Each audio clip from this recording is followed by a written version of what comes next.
Hello guys, in this video I'm going to show you how to set the map view mode on the Naver Map application.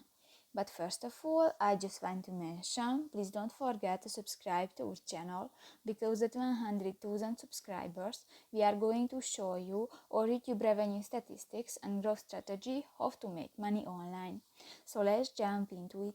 First of all, open the application on your device.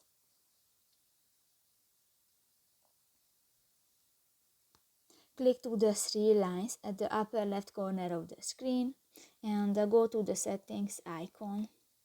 Tap to the navigation section and here you can find the second option, the map view mode.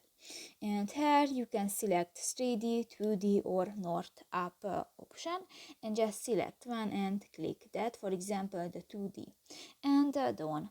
So that's pretty much it for this video guys. See you in the next one. Bye bye.